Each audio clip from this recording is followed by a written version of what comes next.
Assalamualaikum warahmatullahi wabarakatuh.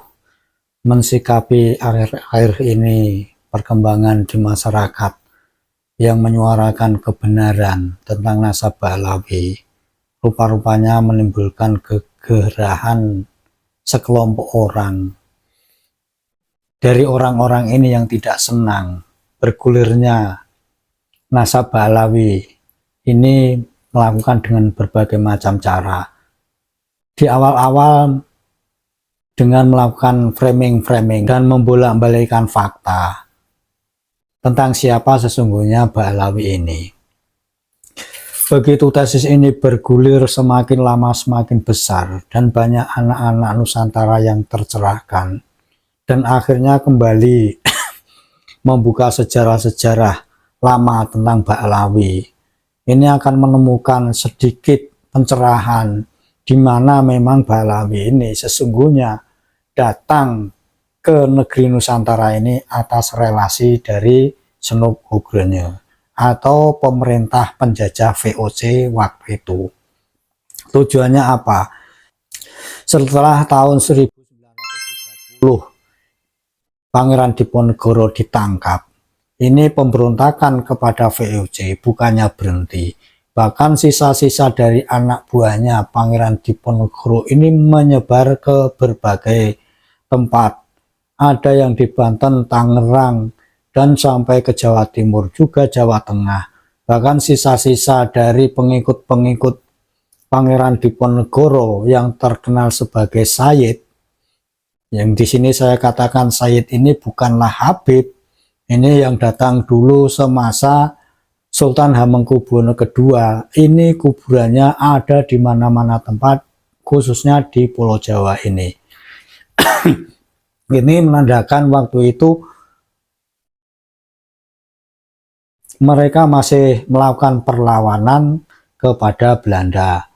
Tahun 1932, 2 tahun setelah Pangeran Diponegoro ini ditangkap dengan licik, mendatangkanlah VOC ini, pemerintah Belanda, orang-orang yang mirip Arab, yaitu dari Yaman, yang sesungguhnya mereka ini bukanlah Arab, tetapi orang Hadramaut, yang sekarang-sekarang ini justru setelah diteliti haplogrupnya, itu berhaplogrup G, itu Arabnya saja kecil sekali, nggak sampai 4%.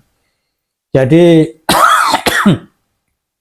setelah kedatangan mereka ke Nusantara ini diframinglah oleh Belanda waktu itu dengan istilah Habib. Dan seterusnya pemerintah Belanda mengangkat salah satu dari Habib ini, yaitu Usman bin Yahya sebagai Mufti Belanda. Mufti Batavia itu pun sudah banyak digugat orang, katanya bukanlah Mufti Batavia, tetapi Mufti di kalangan mereka sendiri. Supaya kelihatan penamaannya ini keren, makanya kemudian digantilah dengan nama Mufti Batavia. Ini kesannya lingkupnya lebih luas daripada sekedar hanya lingkup klan Ba'alawi. Kembali lagi masalah persekusi di Karawang. Ini adalah seperti puncak dari gunung es, kemarahan dari klan Ba'alawi yang tentu dengan hitung-hitungan matematis untuk mereka ini menggunakan sebagian dari mukibin-mukibinnya yang masih percaya kepada mereka untuk melakukan aksi-aksi tertentu yang dikehendakinya. Bahkan persekusi di Karawang ini adalah kelanjutan menurut pemikiran kita ini dari persekusi Kiai Tatang di Tangerang, lantas kemudian ada demo sedikit masalah Kol Wali kemarin yang ada di Gresik. Kita sudah tahu bagaimana videonya, mereka ini seperti menekan Kapolres untuk supaya Kiai Imad ini tidak datang mengisi acara itu. Dari peristiwa ini kemudian meledaklah peristiwa Karawang kemarin malam, yang tujuannya dari gerombolan Mukibin Ba'alawi ini sebenarnya tujuannya satu, menghadang Kiai Imad, dan ada rencana di belakang mereka ini untuk mencari Kiai Imad. Kita sudah tahu seperti apa ancaman Mukibin ini kepada panitia hall di Karawang waktu itu. Kita tidak sebut di sini. Nah, dari macam-macam peristiwa ini yang membuat kita miris, juga jengkel, juga marah, seolah-olah kejadian-kejadian ini ya seperti halnya kejadian yang lumrah biasa, tidak sampai ke jalur hukum yang semestinya. Jadi itu menimbulkan keberanian dan kesewenang-wenangan mungkin dari pihak Mukibin Ba'alawi ini untuk terus melakukan persekusi, dan ini puncaknya ada di Karawang. Karena selama ini apabila mereka melakukan aksi-aksi ya tidak sampai tuntas di jalur hukum. Makanya dengan keberanian seperti itu mereka ini terus melakukan aksi-aksinya. Prihatin dengan keadaan seperti itu, kemudian LASNU mengeluarkan petisi yang ditujukan kepada pemerintah dan Kapolri supaya melihat kejadian ini secara cermat.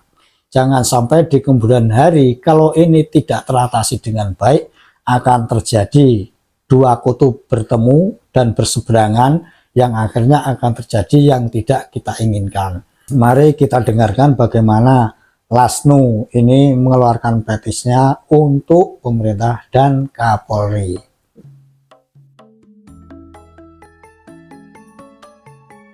Sikap kami Laskar Nusantara, LASNU. Assalamualaikum warahmatullahi wabarakatuh. Rahayu, salam Pancasila, salam Nusantara, salam NKRI, merdeka. Menanggapi berbagai tindakan dan perilaku yang dilakukan oleh segerombolan pengacau dari klan Ba'alawi dan Muhibinnya akhir-akhir ini antara lain mengganggu pengajian Kiai Haji Muhammad Yusuf Kudori, Gus Yusuf pengasuh Pondok Pesantren Tegarjo Magelang,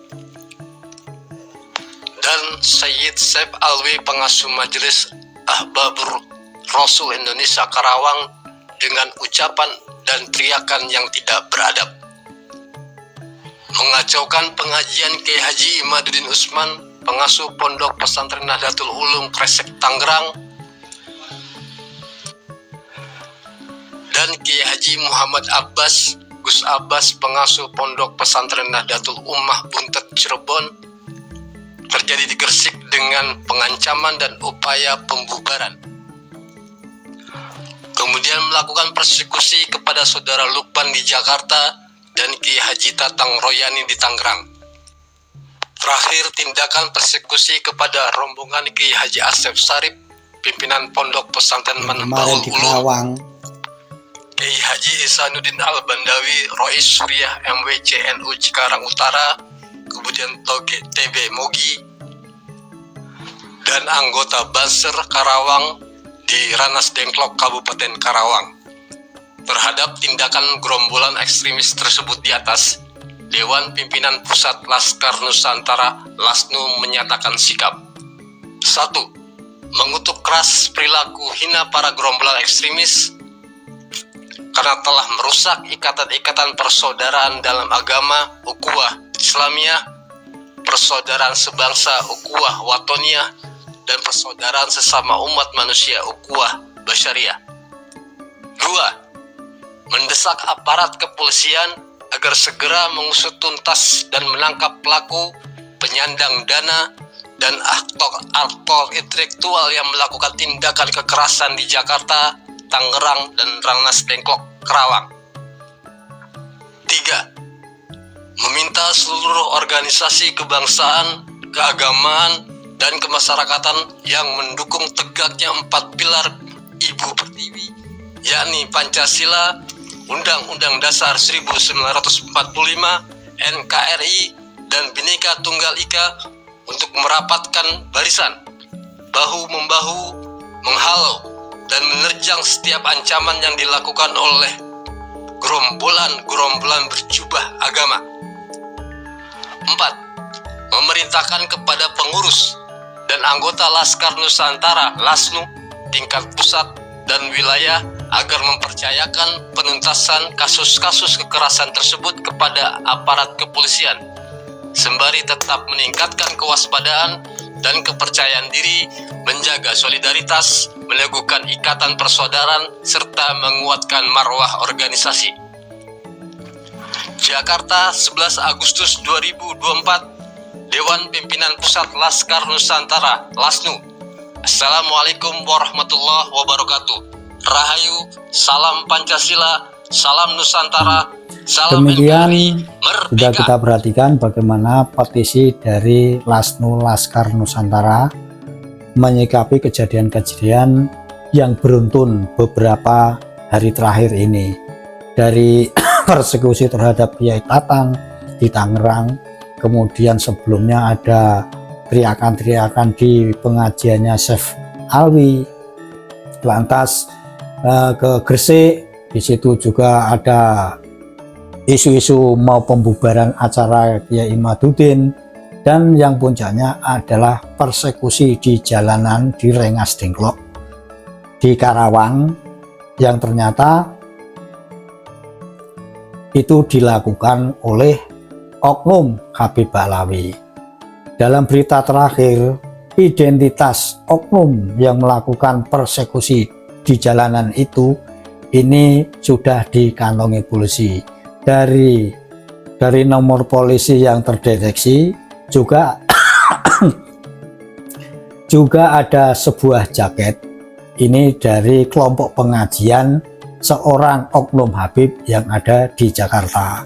Terima kasih sudah bersama kita. Jaga terus Nusantara supaya tetap jaya. Assalamualaikum warahmatullahi wabarakatuh.